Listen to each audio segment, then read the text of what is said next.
কুমিল্লায় নাঙ্গলকোটে গ্রুপিংয়ের কারণে বিএনপির মধ্যে বাড়ছে বিভক্তি, মানছে না উপজেলা কমিটির নির্দেশনা। তৃণমূলের ত্যাগীদের বাদ ও গঠনতন্ত্রকে বৃদ্ধাঙ্গুলি দেখিয়ে আওয়ামী লীগের নেতাকর্মী দিয়ে পকেট কমিটি গঠনের অভিযোগ সাবেক এমপির বিরুদ্ধে। ম্যাগিও ঠিক আমার মতোই কোয়ালিটিতে কোনো ছাড় দেয় না। 7টি দেশের সেরা খামার থেকে আসে ম্যাগি নুডলসের ময়দা। মা হিসেবে এটাই আমার জন্য গিফট। আমরা কি এই তিনজনকে সমর্থন করেন?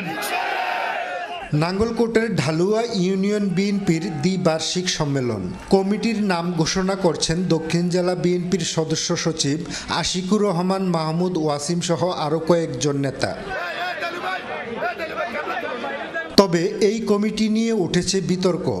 অভিযোগ, দলের গঠনতন্ত্রের তোয়াক্কা না করেই গেল 12 ও 13 আগস্ট উপজেলার 15টি ইউনিয়নে কমিটি ঘোষণা করা হয়।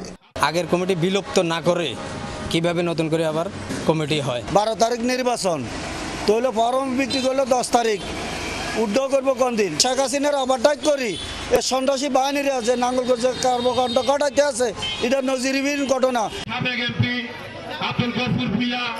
অভিযোগ উঠেছে বিএনপির সাবেক সংসদ সদস্য আব্দুল গফুর ভূঁইয়া এসবের নেতৃত্বে রয়েছেন। তাই পূর্ব ঘোষিত দ্বিবার্ষিক সম্মেলন স্থগিত করে বিজ্ঞপ্তি দেয় উপজেলা বিএনপি। দাবি করা হয় কমিটিতে ত্যাগীদের বাদ দিয়ে আওয়ামী লীগের নেতাকর্মীদের পুনর্বাসিত করা হচ্ছে এবং ভাইরাল করা হচ্ছে সেসব নেতাদের ছবিও। প্রত্যেকটা গ্রামে প্রত্যেকটা ইউনিয়নে সেক্রেটারি সভাপতি সব আওয়ামী লীগের দিছে। আমার কাছে তো 5 লাখ টাকা নাই যে আমি আপনাকে দিয়ে সেক্রেটারি পদটা কিনে নিব। ওই টাকা তো আমার কাছে নাই। এটা তো যারা আওয়ামী লীগ আগে 17 বছর আওয়ামী লীগের সাথে হাত করে চলছে, তাদের কাছে টাকা আছে, উনি টাকা দিচ্ছে আর উনি নিচ্ছে, আর আমি নির্বাচনে একটা খেলা খেলতেছে। স্থগিত ঘোষণার পরেও কিভাবে জেলা কমিটির নেতারা এভাবে সম্মেলন করছেন তা নিয়ে প্রশ্ন তুলেছেন উপজেলা কমিটির আহ্বায়ক।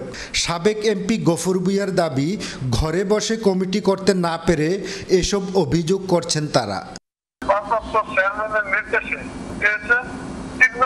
দীর্ঘদিন যাবত যারা রাজনীতিতে সম্পৃক্ত ছিল, তারা যাতে এই রাজনীতির মধ্যে সম্পৃক্ত থাকে ওয়ার্ড এবং ইউনিয়ন পর্যায়ে এবং থানা পর্যায়ে, এটাকে উপেক্ষা করে কিছু আমাদের ছদ্মবেশী মহল অবজ্ঞা করে তারা এ সমস্ত সম্মেলন করেছে। ঘরে বসে যে আগে যে কমিটি করছে ওই কমিটি বহাল রাখতে হবে। সম্মেলনের মাধ্যমে এরা চায় না। সম্মেলনে করলে ওরা তো পকেট নেতা, গাইবি কমিটি, গাইবি নেতা হয়েছেন। এখন তারা কমপ্লেইন করে, সংবাদ সম্মেলন করে ওখানে, কিন্তু ফিল্ডে আসেন না। দলের গঠনতন্ত্র মেনে সুষ্ঠু ভোটের মাধ্যমে তৃণমূলের নেতৃত্ব নির্বাচিত হবে, এমন প্রত্যাশা বিএনপির ত্যাগী নেতাকর্মী ও সমর্থকদের। খোকন চৌধুরী, যমুনা নিউজ, কুমিল্লা।